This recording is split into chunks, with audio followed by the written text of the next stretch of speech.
right, so we're talking 1967, Cyrus Levinthal.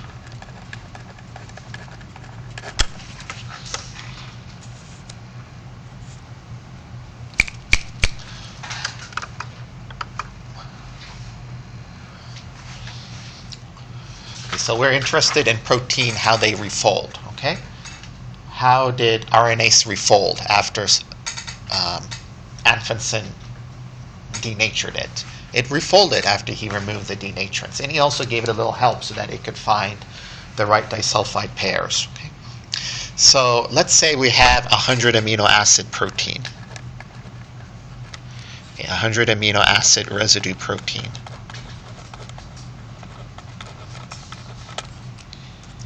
Okay. And let's say each residue has 3 stable conformations. Okay, so one amino acid can be stable this conformation, or this conformation. Okay, so this is a paradox or a thought idea. Okay, this is a thinking idea. Okay, so each residue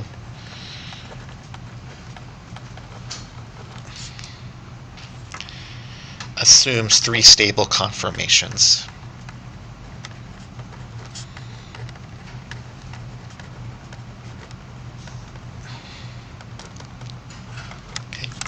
So each residue has 3 stable conformations. The number of conformations that 100 amino acid protein can have is 3 to the power of 100.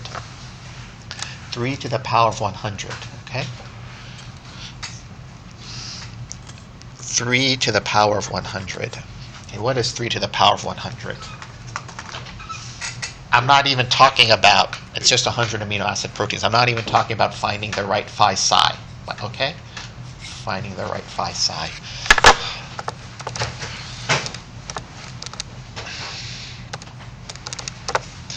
Okay, 5.15 times 10 to the 47. You don't need to calculate. This is just, So when in Gen Chem, when you really need a calculator, nobody brings a calculator here. When you don't need a calculator, everyone's rushing in their backpack to get a calculator. So I never get it. You don't need a calculator for this. So 3 to the 100 potential conformations is about 5.15 times 10 to the 47 conformations, out of which one of them is correct. Right? One structure, one function. Structure, function. Okay, let's say it will experience a structure every 10 to the minus 13 seconds. Okay? This is kind of on the order of how we think molecules move. Okay? Every 10 to the minus 13 seconds, they're having a different conformation. So that's the motion. Vibration, rotation, translation. This happens around 10 to the minus 13 seconds, which is about, I don't know, picos minus 9. About 10 picoseconds. Okay, 10 to 50 picoseconds. Every 10 picoseconds, it's moving. Okay, so we will divide this by 10 to the minus 13 seconds. Okay. Actually, if we move it down in the denominator, it's 10 to the positive 13. Okay. So every 10 to the minus 13 seconds, okay, it's experiencing a conformation. Okay. Actually, 10 to the minus 13 seconds.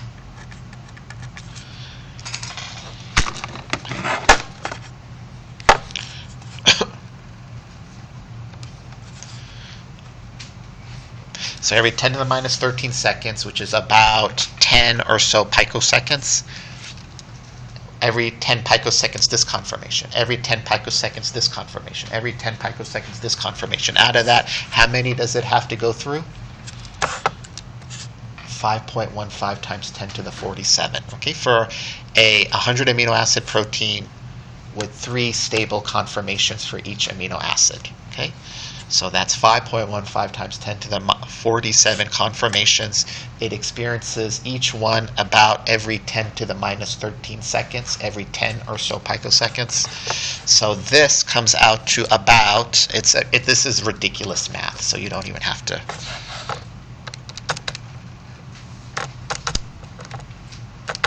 Okay. Divided by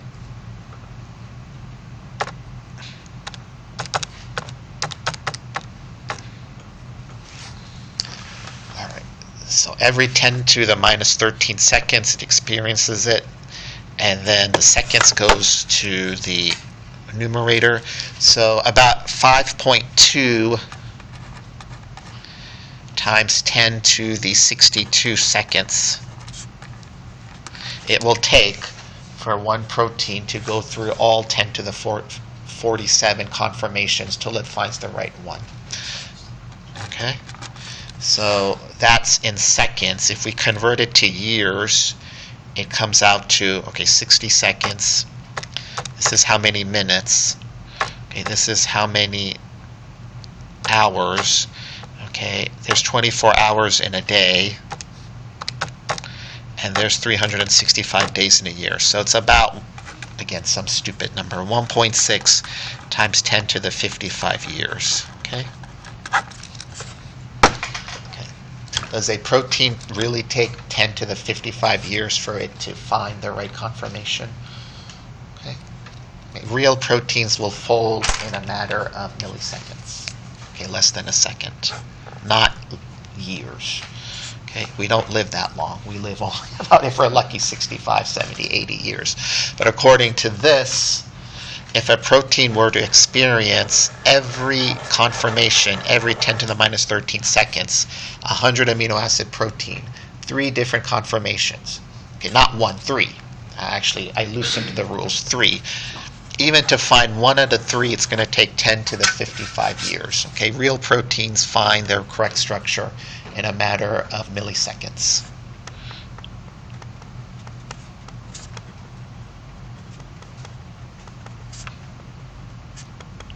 Their native 3D structure in less than a second.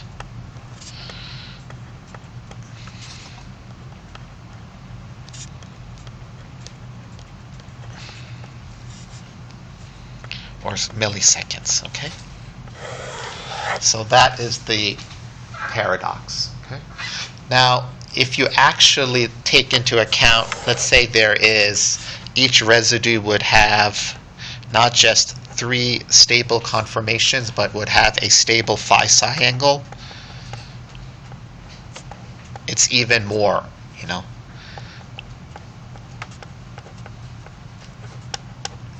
It actually becomes 3, and you do not have to know this. Okay, 2 phi-psi angles, it's 100 amino acid protein, okay, and that's about 3 to the power of 200 every 10 to the minus 13 seconds. Okay, it turns out to be about, and I did this math, 10 to the power of 74 years. Okay, so this is just constraining 3 conformations. If you add phi-psi angles, it increases the number of years for it to find the right tertiary structure. And real proteins are not 100 amino acids. Some proteins are 300 amino acids. Some proteins are 350. Some proteins are 1,000 amino acids. Okay? So despite all these constraints, I didn't even add the phi-psi angles. Okay, you're looking at 8, according to your textbook, 8 years that are greater than the age of the universe. Okay? So why is that? We know these numbers are ludicrous, they're ridiculous, they're, out there. Does a really protein to find its one structure, 3-dimensional structure, take this long? Okay. The answer is no, hence this paradox. Okay. So how do we explain this paradox? You don't know the whole answer, okay, but there is some theories. Okay. So have you heard of this book? It's a book by Richard Dawkins. He's an evolutionary biologist, and he wrote something called The Blind Watchmaker. Okay, you know this, Louis? So he came up with this idea where if you imagine a monkey, okay, a monkey typing on a typewriter, can he type a line from Shakespeare's Hamlet? You know Hamlet from Shakespeare? Okay, and me thinks I'm a weasel or something like that. Okay, this is a line from Shakespeare's Hamlet. Me thinks I am a weasel. Okay, so he gets like a monkey, okay, or several monkeys on a typewriter. You know how a monkey types, okay? Do you think they can type "Me thinks I'm a weasel"? This line from Hamlet. Okay, the first monkey will do it, and will he get it right? He doesn't know typing. He may get, I don't know. This is what he may type.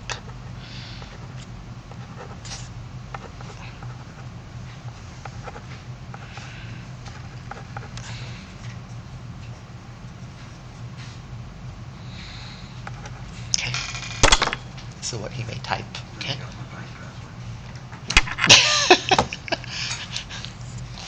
So he didn't get it right, but he got part of it right. Okay, maybe a small portion he got right.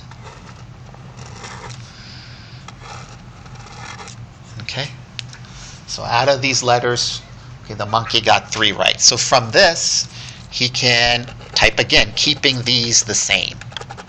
He'll go again, and then he'll type it again. I don't know, Q. He got this one right. I know, I'm just a C. I'm not a. Yeah, so.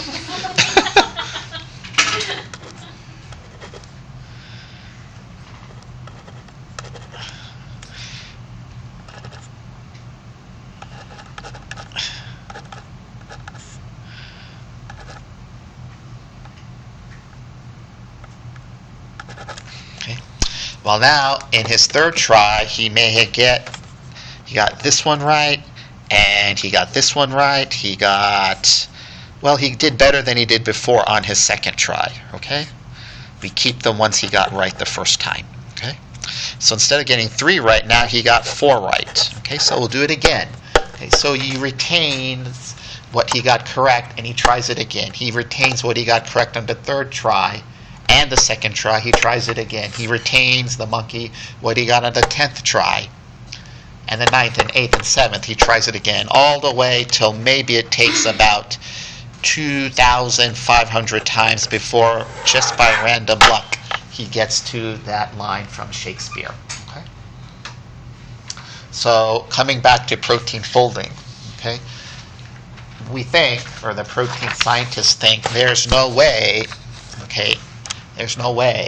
that a protein can experiment and get through all 10 to the 47 conformations for a 100 amino acid protein. There's no way it can go through all 10 to the 47. Okay, it's impossible. So they think is that if it gets the right structure, it retains it, and then it goes again till it gets another structure and retains it, and then it goes again. It keeps on experiencing and experimenting with different segments. So local folding.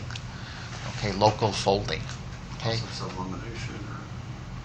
Or self-elimination. Process of elimination. Yeah, it's a process of elimination.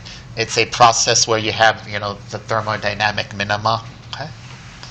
So it just doesn't go through all 10 to the 47 conformations until it finds one. Okay, it does a little segment here, and if that is correctly folded, following all the rules that we talked about in the very first weeks of class, it will keep it, and it will nucleate. It's called nucleate. You know what nucleate means? It seeds. It seeds the other proteins to fold in the right domain, the right structure. So the local structure, if it happens to fall into the right fold, it kind of it's called cooperativity. It gets the other protein molecules to fall in its stead. It nucleates. Okay, it nucleates so that the other protein molecules can also fold along the same way. So with that being said, So this Levinthal paradox states that for a protein to find its correct three-dimensional fold, it will take not millions of years. It takes years that are greater than the known age of the universe, which is impossible. Okay, there's no way that a protein is going to take that long to fold, and it's not going to experience all the different conformations. It will experience a subset of those conformations, and whatever it gets right the first time, it will try a third time, fourth time, fifth time, until it gets it. It has to do it really fast. Okay, it must do it really fast. If it takes too long, there's always the worry of aggregation. Okay, there's always the worry of aggregation, which is what people believe happens in Alzheimer's disease and Parkinson's disease and prion disease and so on and so forth. So that is like, we don't know what's happening there. Okay, but definitely the protein has misfolded and aggregate. Is the aggregate causing the disease that we see in Parkinson's and Alzheimer's and prion disease? Or is it the protein is misfolded, the cell panics, doesn't know what to do, it clumps it all together and tries to throw it away and get it out. And then that's what we see in autopsy. Okay? So nobody knows. But whatever it is, the protein has to fold really fast, because there's always this concern about the aggregation. And there's always this concern about misfolding, because we already talked about a couple of diseases where the protein can misfold. Okay, I know it happens at the level of the gene, but really, the wrong amino acids and the wrong fold can have really bad consequences. So the protein has to get it right. But how can it get it right? It can't take 10 to the 55 or 10 to the 74 years. Okay, it can't take that long. Okay, so one thing it mentions is that you have this kind of local folding that nucleates and permeates to cause other proteins to get in line. Okay, this is called cooperativity. Okay, this is also called nucleating condensation. These are just theories. Okay, nucleating means, oh, this monkey got the E right, he got the A right, he got the W right in this line. Let's do it a second time, keeping the E, keeping the A, keeping the W. A third time, we'll keep the E, we'll keep the A, we'll keep the W. Hey, look, he got the T right, he got the K right. Okay, so on and so forth. Okay, it folds, and what it finds right, it keeps that, and then it keeps trying again on the other areas of the protein. Okay, on top of that, it forces the other protein molecules to also do the same thing. This is called nucleating condensation, where this is the seed. And on this seed, it builds and builds and builds until you get the correct line, until you get the correct native three-dimensional fold. Okay, this is also called cooperativity. Okay, we'll talk about cooperativity when we talk about hemoglobin. All right, finally, I'll end with this. So, in Gen Chem 1, there's a reaction coordinate diagram. Do you remember this? Okay, reactants go to products. Okay, you may not remember it, or maybe don't want to remember it. Free energy, correct. Okay, so you have something for exothermic, you have something for endothermic. Okay, for protein folding, it's very different. Okay, for protein folding, we don't see this. Okay, we see what's called a folding funnel. Okay, a folding funnel.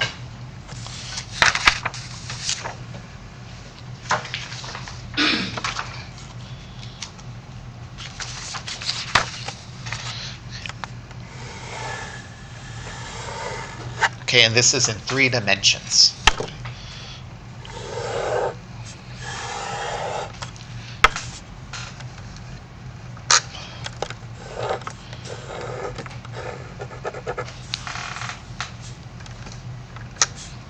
Okay, this is the correctly folded protein.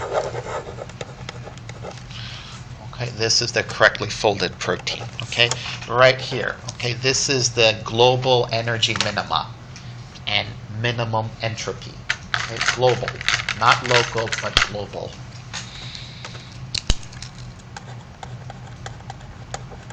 This is the most stable state of the protein fold.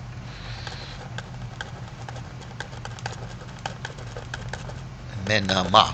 Okay, also the minimum entropy. Okay, minimum disorder.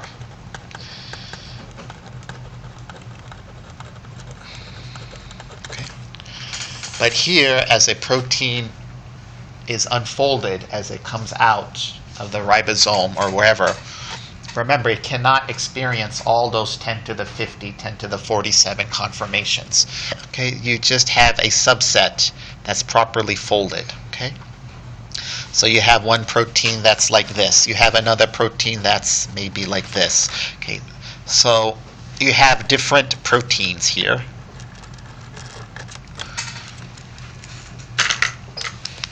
And this one just happens to fold upon the right three-dimensional structure. Okay, and then once it gets to the right three-dimensional structure, it's not fully folded. It goes down in energy. We want the minimum energy. Okay, and then from there, it kind of nucleates these other different conformations to follow along. Okay, and then this will start to fold in its own way. This will start to fold. Okay, so we have multiple conformations here at the top of the funnel. And as it goes down, it may have local, not global, local energy minima and maxima. So if you look at your PowerPoint notes or in the textbook, okay, there's a lot of peaks and valleys, local peaks and valleys, which represents local energy minima and maxima. Okay, and finally, all these different conformations of proteins will eventually converge. Okay, they'll eventually converge to one conformation, which is the global energy minima. Okay, so we have so many different proteins here, so many protein three-dimensional structures. Okay, one of them will fold, it will nucleate the others to follow, and then each one will slowly go through its own folding steps. Okay, and all of these peaks and valleys, okay, crests and troughs, okay, are local energy minima and maxima. So this is called the folding funnel. There's a better one in your textbook and in my PowerPoints. Is the one in the PowerPoint with the purple arrow shooting down to each arrow represent different proteins, I guess? Yes, these are different proteins, but they'll all converge to one final protein, which is the lowest entropy and the energetic minima. Okay, so when you talk about protein folding, this is not simple Gen Chem 2 stuff where reactions go to products. Okay, this is a three-dimensional funnel that's a bunch of different proteins that are trying to find their right fold, and it's not going to experience all 10 to the 47 or whatever that ridiculous gargantuan number is. It's not going to go through all those conformations. It cannot. Okay, it will go through a small subset of those, and once it finds it, it will do cooperativity and will nucleate, so all the other proteins will go to one final structure. Okay, this is called the protein folding funnel. Okay, this is a very abstract concept, but this is one way to answer the Levinthal paradox. Another thing that answers the Levinthal paradox is that you have chaperones. Okay, what are chaperones? These are proteins that help other proteins fold. Okay, the most famous one I think is called HSP, the heat shock proteins, HSP 70, HSP 90. Okay, the 70 and 90 refer to the molecular weight. So these proteins will bind to an unfolded protein and allow it to, fold properly. Okay? Another thing is the proteasome. In E. coli, the proteasome is called GRO-EL, GRO-ES. Okay, in eukaryotes, there's a different homologue. Okay, it's kind of the same, but a little bit different. But the idea is that this provides a safe haven for a protein to fold. It looks like a gigantic garbage lid. Okay, with a lid, where you hydrolyze ATP, the lid comes off, the unfolded protein can go in, and it's totally sequestered inside the cell. The protein folds by itself and then leaves. Okay, So chaperones and the proteasome, these two kind of help get the protein to achieve its native three-dimensional fold. There's a tremendous amount of dedication so that a protein folds properly. And even then, it still doesn't work. Okay? So one way to answer this theory is that we have chaperones, we have the proteasome. In eukaryotes, I think in mammals it's called, I don't know, TIRCC. I was reading about this the other day.